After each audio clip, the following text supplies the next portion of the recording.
야곱 족속아, 우리가 여호와의 빛에 행하자. 이사야서 2장 5절 말씀입니다. 이 말씀에 담겨진 뜻이 얼마나 깊은 의미를 지니는지 매번 묵상할 때마다 새로운 은혜와 회복을 저에게 주시는데요. 본문에서 이사야 선지자는 마지막 때에 처한 하나님 백성된 자가 걸어야 할 길을 그분의 빛으로 조명하고 있습니다. 여기서 마지막 때란 결국 예수 그리스도의 재림을 의미하고 우리는 모두 곧 다시 오실 그분을 기다리는 때에 살고 있음을 증거하는 것입니다.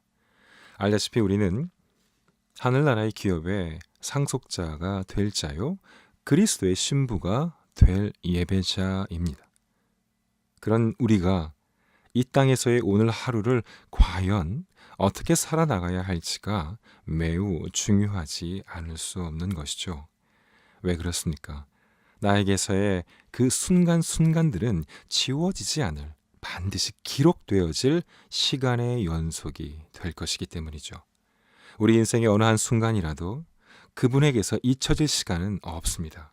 다만 기억하지 않으실 우리의 죄가 회개의 고백 가운데 그분 앞에 놓여질 뿐인 것입니다.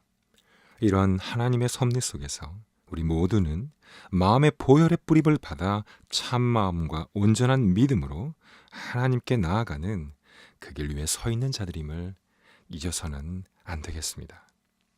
이에 반해서요, 현재 삶을 살아가고 있는 사람들은 어떻습니까?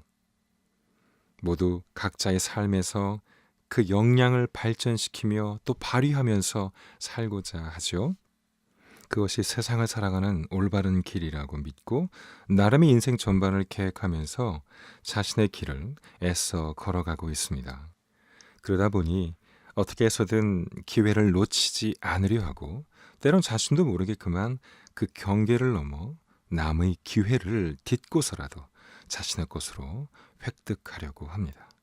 그런 정글과 같은 길이 인생길이라고 여기는 웃고픈 삶을 살아가고 있는 것이죠. 잘 살다가 죽으면 끝이라고 생각하는 사람들의 인생을 한번 바라보십시오. 그 잘 산다는 것의 의미조차도 확실치 않을 때가 허다합니다. 이른바 성공했다고 하는 사람들의 인생 철학이라고 하는 것을 들어보면 거기엔 진정한 행복도 진정한 유산도 뜻깊은 인생의 의미란 것도 불확실하고 그저 쉽게 무너져버릴 모래성과 같다는 것을 금세 알게 될 뿐입니다. 열심히 수고하는 분들을 폄하하는 것은 아닙니다. 다만 상황이 이러할진대 우리가 깨달아야 할 것이 있다는 것입니다. 여러분, 그것을 알고 계십니까? 모든 인생의 결말이 결국 하나로 모아지게 되어 있다는 비밀 말이죠. 이사야 선지자는 이 비밀에 대해서 이렇게 결론을 내리고 있습니다. 빛에 행하자.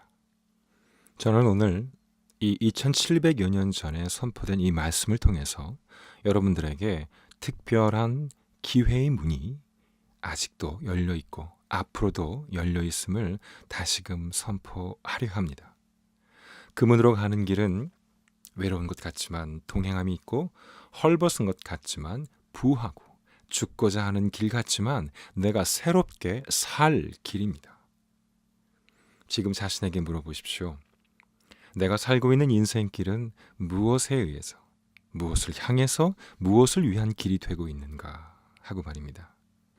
아마도 틀림없이 이에 대해서 많은 질문과 반문 속에 계셨던 분들이 계실 겁니다. 과연 내 삶에 있어서 진정한 행복과 진정한 유산이 될 것은 무엇이 되어야 하는가? 내가 살아가는 이유가 과연 어디에 있는가? 그 해답이 오늘 이 선포에 숨겨져 있는 것입니다. 오라, 우리가 여호와의 빛에 행하자.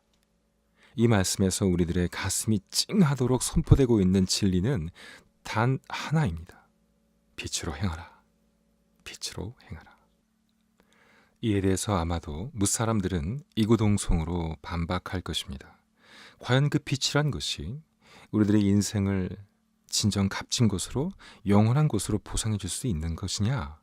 지금 당장의 이 빈곤과 수치, 막막함, 질병의 한계, 내가 행하는 일들의 가치를 진정 보상하고 회복시키면서 염려와 절망에서 벗어날 수 있게 하냐는 겁니다. 빛의 자녀이신 여러분, 성경이 빛이라는 것은 우리가 생각하는 거룩함, 능력, 통치, 인애, 사랑, 이러한 단편적인 하나님의 성품만을 생각해서는 그저 턱없이 부족한 인간의 사고의 한계에 부닥칠 뿐입니다. 그 빛은 성막 안을 밝혔던 그런 등불 정도가 아닙니다. 그분의 빛은 임재에 따른 은혜와 은총을 의미합니다. 그 빛은 영원한 생명의 원천을 뜻합니다. 더 나아가 그 빛은 모든 차원 위에 계신 하나님의 섭리를 뜻합니다. 여기서 중요한 것은요, 하나님께서는 빛에 포함되어 계신 분이 아니시라는 것이죠. 그 빛을 창조하신 분이 바로 하나님이십니다. 우리는 그저 그 빛을 하나님으로 비유하고 있을 뿐인 것이죠. 그래서 우리는 빛의 자녀들이라고 불림을 받는 것이고, 그 빛의 조명을 받을 때 온전함을 행할 수 있음을 믿으면서 순종할 수 있게 되는 것입니다. 여러분, 이미 내가 그 빛 가운데 있음을 이제 인지하십시오. 이것이 내 삶의 실체가 될 때 드러나는 것들이 분명히 존재합니다. 네, 그렇습니다. 빛은 명확하지요. 불분명하지 않습니다. 하지만 우리는 너무 자주 이 사실을 잊습니다. 내 삶의 길을 안개 낀 길이라 생각하고요, 가도 끝없는 광야의 길로만 생각하곤 합니다. 무엇을 어떻게 해야 하는지 몰라서 금식하며 기도로 밤을 새기도 하죠. 그런데 여러분, 정말 우리의 길이 그리도 불분명한 길인 것일까요? 예수 그리스도께서 키를 잡으신 우리의 배가 그리도 표류하고 있는 배인 것인가요? 아닙니다, 여러분. 절대 그렇지 않습니다. 그분과 함께하는 우리의 길은 명확합니다. 어둠에 있는 길이 아니요, 빛 가운데 있는 길이기 때문에 그렇습니다. 이 믿음이 여러분 삶의 실체가 되시기를 축복드립니다. 자, 그러므로 이 빛의 행하자라는 선포는 더 이상 애매모호한 길을 가자는 것이 아닙니다. 그 빛의 길은 예수 그리스도와 함께 동행하는 길이기 때문입니다. 동행이 무엇입니까? 그것은 순종을 통한 결단입니다. 내려놓음으로 인한 자유입니다. 수고와 기다림 속에 얻게 될 그분의 평강을 뜻합니다. 이럴진데 무엇이 애매할 수 있겠습니까? 예수님께서는 흐릿한 곳, 애매한 갈림길을 제시하는 분이 아니시죠. 그 어둠에 처박아 두시는 분도 절대 아니십니다. 때론 우리들을 거쳐야 할 역경의 길로 인도하시기도 하지만, 그럼에도 불구하고 언제나 항상 그 길의 영광도 그 길의 고난에도 우리들과 함께 동행하시는 분이십니다. 무엇보다도 그 길은 헐벗은 것 같지만 부하고 죽고자 하는 길 같지만 내가 사는 길임을 우린 다 알고 있지 않습니까? 혹 지금 내가 걷고 있는 길이 고된 연단의 길이라고 생각되신다면 기억하십시오. 테스트는 나 혼자 해결하고자 해서 해결되는 것이 아니라는 것을요. 다만 우리가 자꾸만 온전히 깨어 있어야 할 영적 지각이 없이 믿음의 결단들을 미루고 회피하기 때문에 그 길은 나만의 길이 되고 그만 홀로 된 길이 되어버리는 것입니다. 그렇게 되면 그 표대를 벗어난 길로 빠져걷게 되는 것이죠. 빛의 자녀로 부름받은 여러분, 이제야말로 그날이 점점 가까이 오고 있습니다. 예수님께서는 지체하지 않으실 것이고 우리 모두는 그날의 심판대 앞에 서지 않을 수 없습니다. 그러니 지금이라도 당장 어둠의 일을 벗고 입혀주신 의의 옷 위에 빛의 갑옷을 입으십시오. 그리고 담대히 선포하십시오. 나는 빛의 자녀이다. 내가 어둠에 속하지 아니하나니 오직 깨어 정신을 차릴지라. 데살로니가전서 5장 5절에서 6절의 말씀입니다. 여러분, 깨어 있을 때 진정한 관계가 이루어집니다. 감사하게도요, 이 기회의 문은 항상 여러분들에게 열려 있습니다.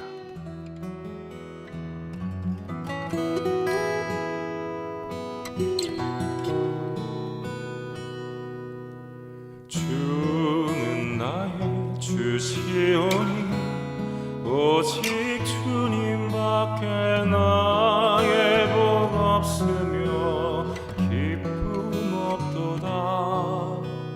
주는 나의 주시오니 오직 주님만이 내 모든 소망 되시네. 주는 나의 주시오니 오직 주님밖에 나의 복 없으며 기쁨 없도다. 주는 나의 주시오니 오직 주님만이 내 모든 소망 되시네. 보좌 위에 어린 양께서 내 목자 되시니 나의 눈에서 모든 눈물 씻기시니. 보좌 위에 어린 양께서 내 전부 되시니 나의 입술은 영원히 주 찬양하겠네.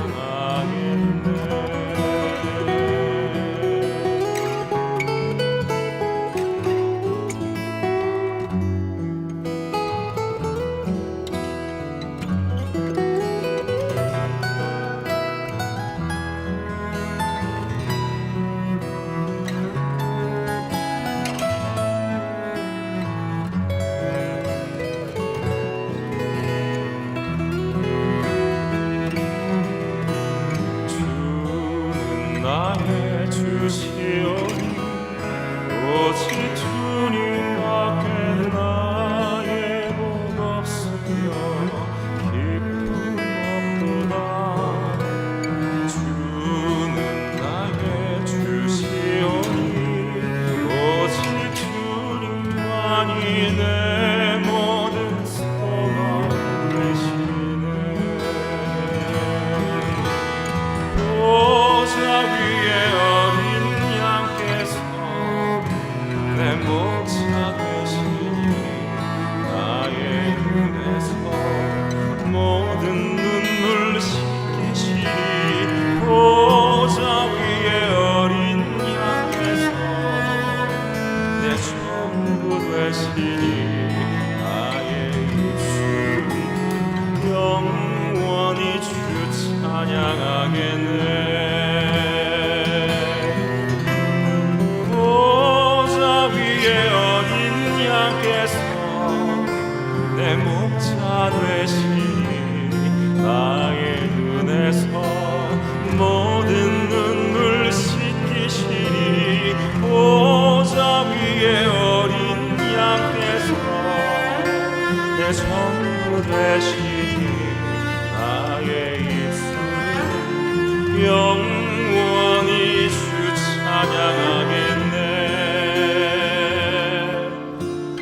영원히 주 찬양